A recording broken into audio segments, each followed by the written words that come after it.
Assalamualaikum warahmatullahi wabarakatuh. Alhamdulillah pada malam hari ini sudah ada 3 pertanyaan. Yang pertama, pertanyaan dari saudara Diki ya, Abi Diki Ramadan. Pertanyaannya adalah buah ya, poin buah dari ilmu ya. Apakah ilmu itu kemudian membuahkan kebahagiaan bisa, kenyamanan bisa, ketenangan mutmainnah ya dalam beribadah. Alhamdulillah, Allah Subhanahu wa taala yang menggenggam hati hambanya. Ada di jari-jari Ar-Rahman, kan begitu. Dan hati manusia itu seperti apa? Seperti digambarkan dalam hadis seperti bulu yang ada di ujung pucuk daun. Ya, beri. Bayangkan, dan itu tertiup angin, bolak-balik. Dan keadaan itu ada di genggaman Allah. Maka Allah Subhanahu wa taala yang menggenggam hati hamba-hambanya. Maka untuk semuanya, bila ingin apa saja ini, tenang ya, ingin bahagia, itu tidak ada jalan lain kecuali kita senantiasa mengingat Allah. Mengingat ini banyak, ala bizikrillahi tatmainnul qulub, banyak. Bisa dengan mentadaburi Al-Qur'an, ayat Allah. Bisa dengan bermajelis ilmu, bisa tilawah langsung, ya, bisa dengan ibadah, bisa zikir. Amalan-amalan ini yang menghantarkan kepada hati yang senantiasa sampai atau usul dekat dengan Allah, taqarrub ila Allah. Bahkan banyak hadis yang memerintahkan kalau kita mau cermati, kita perbanyak ibadah, terutama ketika setelah sholat asar dan sholat subuh. Ternyata ibadahnya tidak ditetapkan apa itu habis asar itu, setelah zikir yang sunnah. Berarti apa? Di Saudi dikisahkan banyak orang-orang yang tidak pulang berdiri sampai maghrib, ba'da asar, apalagi hari Jumat, tidak pulang, berada di masjid. Kira-kira kalau selesai zikir, kita sudah baca zikir di masjid 15 menit selesai, tambah 5 menit, 10 menit berdoa, selesai. Doa salah salam biasa 30 menit katakanlah. Berarti apa? 15, 30 sampai dengan 16 itu selesai. Yang sifatnya kayak rutinitas, iya kan? Lalu mengapa mereka mengamalkan hadis itu, kemudian di waktu-waktu asar itu tidak pulang? Mereka berzikir mutlak. Apa din? Berzikir mutlak, terserah mau subhanallah, karena tidak diatur. Artinya yang sunnah setelah salam sudah, zikir sore sudah. Apa yang terjadi? Bagaimana berkholwat? Berkholwat itu apa? Berdua-dua. Anda mencari ketenangan di masjid, dia menghadirkan hati ingat kepada Allah. Mungkin dia berganti tilawah, mungkin dia berganti subhanallah tanpa batas, itu kan boleh. Disuruh zikran kasiran, memperbanyak mengingat Allah. Ya, ingat kepada Allah. Dan dilatihnya kapan? Waktu itikaf Ramadan. Aslinya itikaf ya tidak hanya bulan Ramadan, berdiam diri untuk kemudian berdua-duaan mengingat Allah. Berisro yang itikaf kemarin bosan begitu, misalnya, ya begitu. Tidak hanya dilakukan, itu kan latihannya 10 hari, tidak hanya dilakukan di bulan Ramadan. Termasuk setelah apa? Sholat subuh itu sampai apa? Sholat isyraq. Dan kita berat betul laksanakan. Dan kita harus beberes, harus masak ibu. Ya.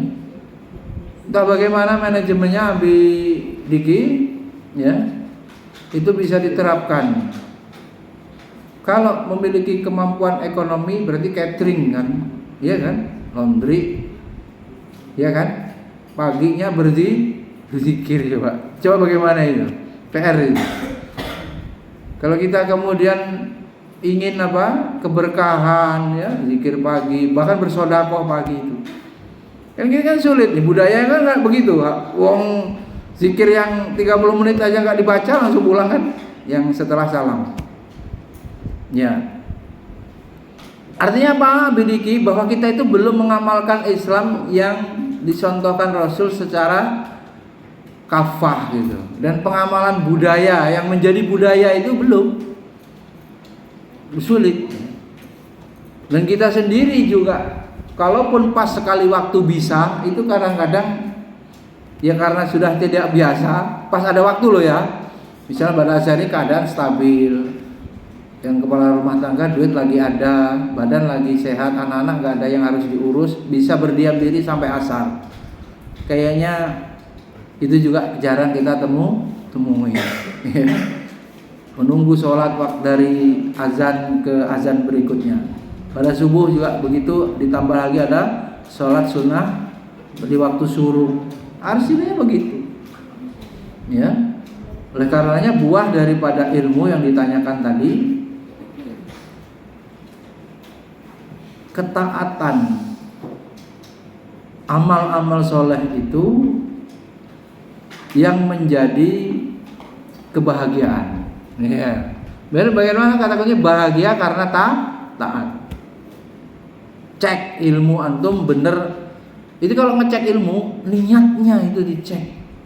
Dulu mondoknya karena apa? Karena dunia, karena paksaan, yang itu kemudian mengotori hati dengan niatnya rusak. Minimal rusak. Bahkan kalau untuk dunia kan terlarang. Maka kemudian kalau sekarang sudah 10 atau 15 tahun kok ilmunya kayaknya nggak kerasa untuk membuat tenang ya. Kenapa? Gitu. Dulu kalau ini usia kan nggak ngerti, ya sudah ngerti sih kalau saya waktu itu nggak ingin mengejar untuk jabatan gitu ya, dalam arti jadi pegawai kemudian punya karir yang bagus di dunia pendidikan yang bisa berbangga orang tua dan masyarakat. Wah, PNS gitu loh.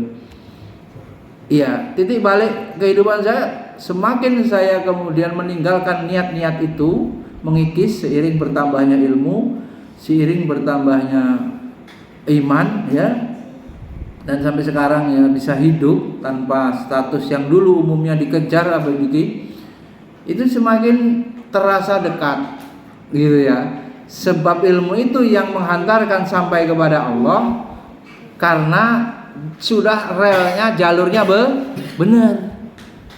Coba, tidak ada lembaga ini kalau berstatus sebagai pegawai, pasti tidak mungkin. Kalau ada pasti bekerjanya, pikirannya gimana bisa bercabang-cabang, dan akan ada yang dizolimi kan begitu. Pasti gajinya tidak berkurang, akan cenderung gimana? Meninggalkan kewajiban sebagai pegawai negerinya, akan sama aja kan, gajinya berkurang, bolos untuk menambah atau waktunya digunakan untuk mengurusi lembaganya sendiri supaya lebih bagus, bisa besar kan gitu. Itu udah otomatis, itu manusiawi. Saat itu kemudian terjadi kan, yang ada tidak melaksanakan tugas jadi khianat amanah ya kan, walaupun satu sisi ada maslahat, tapi apakah itu kemudian setimpal dalam pandangan Allah, ridho Allah? Kemudian ada hak-hak mahasiswa mungkin atau di tempat kerja yang terabaikan, apakah itu sebanding gitu loh. Coba, maka jadi orang juga waktu itu berusaha sampai pada kesimpulan gimana, kalau ini nggak usah terlalu banyak cita-cita. Kalau memang malas, kalau memang nggak punya kemampuan, tidak harus disterilkan betul niatnya itu, mencari ilmu. Sekaligus yang nomor 2 pertanyaan Nabi itu, akhirnya orang pada berilmu terbukti dengan ijazah, strata 1, strata 2, strata 3, atau menghatamkan kitab tertentu, atau dia bisa menulis ilmu tertentu tetapi dia tidak beradab.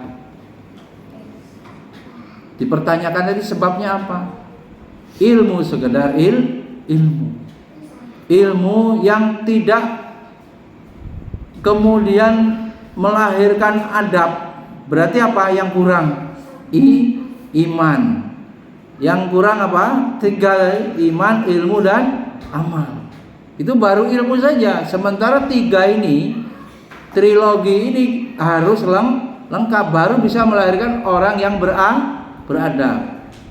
Iman, ilmu, dan amal. Maka antum kalau membuat kurikulum Abi Sobirin buat sekolah, berarti yang pertama iman. Bagaimana keyakinannya kepada Allah, bagaimana keyakinannya kepada Rasul. Ini pekerjaan iman. Waduh, iman itu sangat sulit. Bukan seperti pelajaran apa, atau pelajaran akidah ini sangat sulit. Menanamkan iman ini sulit. Menanamkan tauhid sulit. Kalau antum guru PAI paling gampang yang ngajarkan kaifiat ibadah yang sifatnya apa? Praktek, ya, gampang kan? Tayamum, ya kan? Sekali 2 kali diulang bisa, ya kan? Sholat. Tapi itu ritual yang sifatnya ajaran agama, fisik. Tapi iman, berat. Iman tidak bisa masuk begitu saja. Hidayah tidak akan bisa ditularkan begitu saja.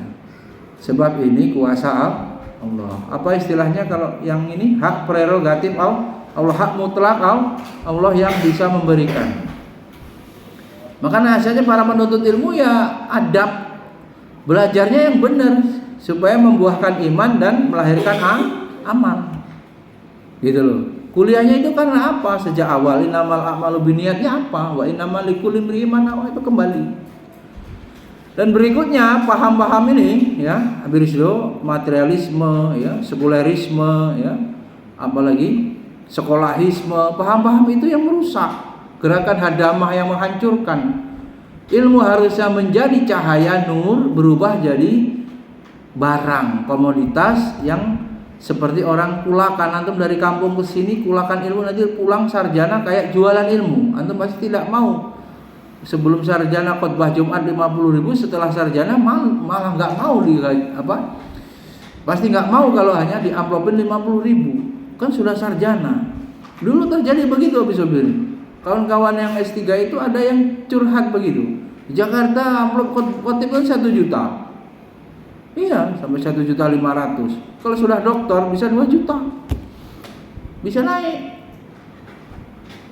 Ya penduduknya padat di kantor, di perusahaan itu infaknya kan besar. Dan macetnya ke situ biayanya juga besar karena khotibnya dari Bogor kawan saya itu. Ke Jakarta tuh berangkatnya ya jam 7. Antum kira mau khotbah berangkatnya jam 11, jam 7. Pulang sampai rumah nanti asar. Antum pulang ke Bogor dari Jakarta bisa asar itu sampai rumah. Bisa jadi lebih lama lagi ya. Jadi itu ya, mudah-mudahan bisa dipahami bahwa orang banyak berilmu ya karena ilmu itu ibaratnya baru masuk kepada wilayah apa nih, kalau ibarat saluran kalau ibarat ini aliran apa, sinyal apa tuh baru masuk ke mana? Akal, ya kan, kita sebut otak apa ini untuk memproses ya, berpikir. Tapi belum sampai ke mana? Hati, belum. Masuk aja belum tentu. Tapi kalau dijelasin, paham, terus menerima, taslim, yasrah sadrahu lil Islam, melapangkan dadanya menerima ajaran Islam, baru. Dan kemudian dia apa? Memperoleh hidayah. Hidayah apa nih? Taufik. Ceramain pagi siang sore juga kalau Allah tidak memberi hidayah taufik, dia tidak mau mengamalkan, apalagi mendakwahkan. Jauh. Baik, mudah-mudahan terjawab ya. Yang ketiga, Pertanyaan dari Abi Sabirin, khosyah itu maknanya kan takut bi. Innama yakhsyallaha min ibadihil ulama. Dari hamba-hambaku kata Allah ini yang paling takut itu adalah ulama. Ulama jamak dari orang yang alim. Maka indikator ya takwa itu juga sering diulang-ulang ya. Takwa itu juga muaranya takut. Definisi takwa itu pada akhirnya bermuara pada khosyah ini, takut. Jadi bagaimana Bi? Orang yang khosyatullah itu tadi sudah habis sedikit contohkan. Mau melangkahkan kaki, mau memutuskan sesuatu, itu akan bertanya kepada dirinya sendiri, apakah Allah meridhoi?